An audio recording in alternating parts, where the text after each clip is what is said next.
السلام علیکم۔ ایک بار امام احمد بن حنبل رحمۃ اللہ علیہ سفر میں تھے۔ ایک قصبے میں رات ہو گئی تو نماز کے بعد مسجد میں ہی ٹھہرنے کا ارادہ کر لیا۔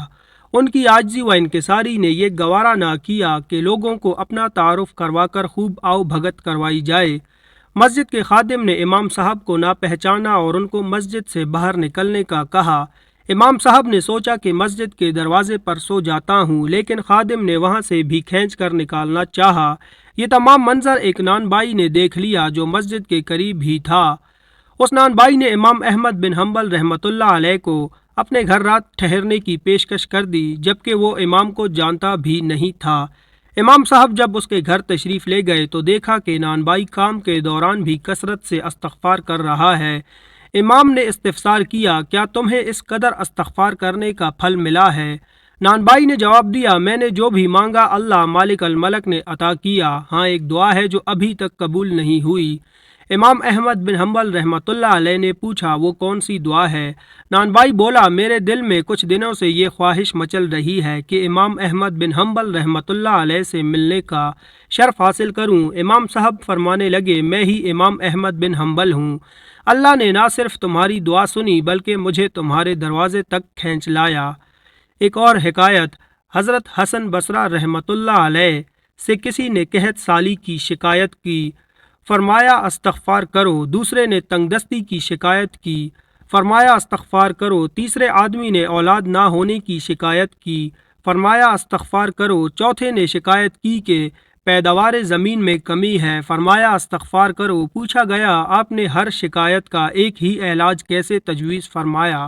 تو انہوں نے یہ آیت تلاوت فرمائی، ترجمہ، استغفار کرو اپنے رب سے، بے شک وہ ہے بخشنے والا، وہ کثرت سے تم پر بارش بھیجے گا اور تمہارے مال اور اولاد میں ترقی دے گا اور تمہارے لیے باغات بنا دے گا اور تمہارے لیے نہریں جاری فرما دے گا۔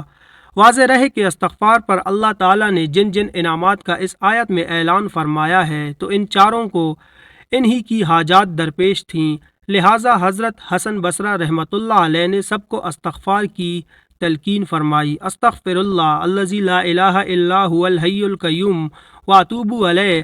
حضرت رومی نے لکھا ہے کہ ایک دن طوفان بڑا تیز آ گیا، ایک آدمی درخت کے نیچے کھڑا تھا، وہاں ایک بزرگ بھی کھڑے تھے، دو اور نوجوان بھی کھڑے تھے۔ اس بزرگ نے سب لوگوں سے کہا کہ طوفان بہت تیز ہے، ایسا نہ ہو کہ درخت کا کچھ حصہ ٹوٹ کے ہمیں لگ جائے۔ یہ سامنے ایک برآمدہ ہے، آؤ اس برآمدے میں چلتے ہیں۔ وہ دونوں اندر چلے گئے تو ایک شخص کھڑا رہا، اس کو کہا، بیٹے تو بھی آ جا۔ وہ کہنے لگا کہ کوئی نہیں، اللہ بچائے گا۔ تھوڑی دیر کے بعد بزرگ نے پھر کہا کہ بیٹے، طوفان آندھیوں سے درخت کا کوئی حصہ ٹوٹے گا، تیرے سر پر لگے گا، تو یہاں آ جا۔ وہ کہنے لگا، مجھے اللہ بچائے گا۔ دو تین دفعہ کہنے کے بعد وہ بزرگ خاموش ہو گئے۔ تھوڑی دیر بعد ایک آدمی وہاں سے گزرا تھا، اس نے گزرتے ہوئے کہا کہ بھائی برآمدے میں چلا جا، طوفان تیز ہے، کوئی چیز تیرے سر پر لگ جائے گی۔ وہ کہنے لگا، نہیں، اللہ بچائے گا۔ وہ گزرا، ایک اور شخص آیا، اس نے بڑے پیار سے کہا، میں پیچھے سے ہو کے آ رہا ہوں، طوفان بہت تیز ہے، آگے میں نے درخت گرے ہوئے دیکھے، تو اندر چلا جا۔ وہ کہنے لگا، مجھے اللہ بچائے گا۔ ایک تیسرا شخص آیا، اس نے بھی کہا، لیکن وہ وہیں سے نہ ہٹا۔